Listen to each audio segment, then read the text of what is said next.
Good day, everyone. Welcome to the course Global Englishes and Language Teaching or ALICML 212. I am Genevieve L. Galagar, your rapporteur for today, and my discussion will focus on transculturality and transcultural communication, as well as transcultural education and applied linguistics that have helped form intercultural and transcultural communication. These are the following objectives for today's discussion. First, discuss the origins of transculturality from different disciplines that have helped form transcultural communication and realize the relevance of transcultural communication to education and applied linguistics. Let us first tackle transculturality and transcultural communication.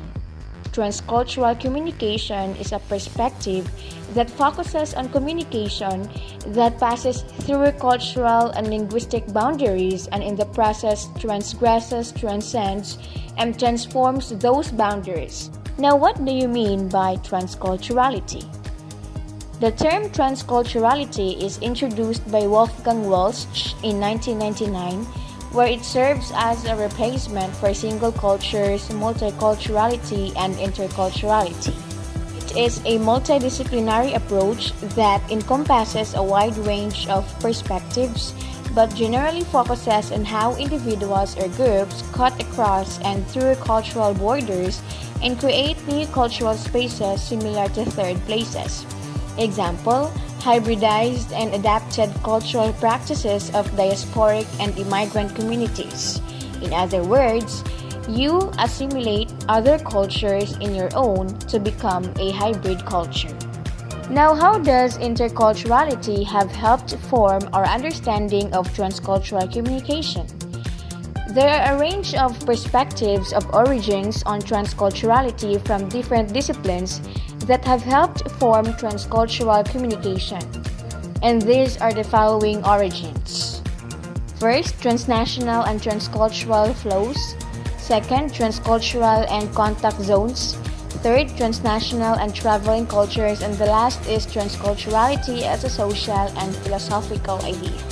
The notion of transcultural and transnational flows comes originally from sociology, according to Apadurai in 1996, that accounts for the way in which languages and cultures spread around the globe through complex networks of connections. With the help of these flows, cultural and linguistic practices are adapted and changed by their use in different local but globally connected contexts, and so are in constant processes of transformation. Pennycook in 2007 gives the example of hip-hop as adapted and relevant to different local settings but also globally connected. Let's now proceed to transculturation and contact zones. Transculturation is a term coined by Cuban anthropologist Fernando Ortiz in 1947 to describe the phenomenon of merging and converging cultures. Transculturation encompasses more than transition from one culture to another. It does not consist merely of acquiring another culture or of losing or uprooting a previous culture. Rather, it merges these concepts and additionally carries the idea of the consequent creation of new cultural phenomena. In simple terms, transculturation is one aspect of global phenomena and one event that reflects the natural tendency of people to resolve conflicts over time rather than exacerbating them. On the other hand, Mary Louise Pratt, a post-colonial scholar, introduced the term contact zones and linked this to transculturation. According to her, contact zones are social spaces where disparate cultures meet, clash, and grapple with each other, often in highly asymmetrical relations of domination and subordination. Transculturation is also a phenomenon of the contact zone. The concept of transculturation serves to raise several sets of questions. James Clifford in 1992 proposed the idea of transnational as traveling cultures that explains how cultures can be both local and global, intercultural and native. He discusses the manner in which cultures travel with people and also how people travel to cultures and the influences this has on processes and conceptualizations of cultures. The goal is not to replace the cultural figure native, with the intercultural figure traveler.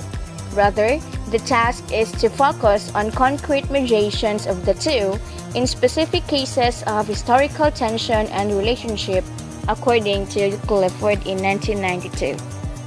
The last origin is transculturality as a social and philosophical idea. Welsh's critique of interculturality as preserving the idea of separate cultures interacting with each other is perhaps closer to how we have characterized cross-cultural rather than intercultural approaches. As a result, Welsh introduces some core features of transcultural perspectives that includes the idea of networks of cultural connections and groups and identities which transcend and pass through traditional, geographical, and national cultural boundaries. On the other hand, Munseri 2019 writes that transculturality can also be understood in the meaning of going beyond. That is to say that it is able at least to evoke the possibility to trespass or better transgress the borders of the very notion of culture. She also claims that transculturality goes beyond the intercultural ideas of links between identifiable different cultures and that it should also lead to questioning of the idea of the culture itself. Let us now move on to transcultural education and applied linguistics. One discipline where transcultural communication is being applied in both theory and practice is in education, particularly in higher education. According to the education scholar Jeanette Ryan in 2011, transcultural approaches encompass the creation of culturally inclusive teaching and learning environments at the level of the classroom, in curriculum design and pedagogical approaches through to epistemological plurality of the knowledge base. Ryan emphasizes also that this involves a two-way process of mutual respect and learning between different settings, rather than the dominance of one setting over another. Therefore, we need to fundamentally rethink the way we educate students for mobility and study abroad. Instead of preparing students to accommodate to and integrate into a local language and culture, typically viewed at the level of national languages and cultures, students need to be ready to take part in multilingual and multicultural settings. Smith and Segbers in 2018 report on the benefits of such a program where students are required to engage in different cultural settings and to undertake reflection in those experiences as part of their learning experience. They stated that language skills cannot be underestimated, including both English as the academic lingua franca of the program and also local languages in the different university settings. They also recommend that language education should be a formal part of transcultural education programs. Language education and transcultural communication is dealt with in detail in studies by Thompson 2011 and Juan Guerrao and Jacob in 2015 that illustrate the influence transcultural perspectives have on learners' awareness of critical understandings of cultures and cultural boundaries, as well as the development of both intercultural transcultural competence and the ability to make use of linguistic repertoires, including English, in intercultural communication. Another discipline in which transculturality is being employed is in applied linguistics. In a special issue of the journal Applied Linguistics by Hawkins and Mori 2018, highlights a number of different terms which are now used, including transnational, transcultural, translocal, transspatial, transmodal, translanguaging, and translingual. They suggest that from a trans perspective, we must consider movement across nations and cultures, spaces and places, modes and semiotic resources, and autonomous named languages, and these processes involving transgressing and transcending these boundaries and borders. However, they are critical of the original definition of transcultural competence proposed by the Modern Language Association of America as the ability to operate between languages, which makes multiple references to target languages and cultures, Instead, they emphasize the importance of focusing on multilingual speakers who make use of a variety of linguistic and other semiotic resources crossing the boundaries of named languages, by Mori and Sanoth 2018.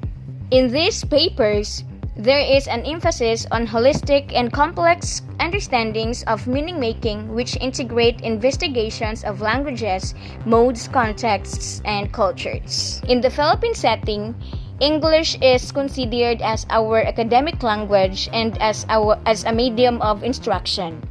To achieve transcultural education in the educational setting, we need to prepare students to practice the use of target language in transcultural learning and engage them on multilingualism approach in different cultural settings. That ends my report, and thank you so much for listening.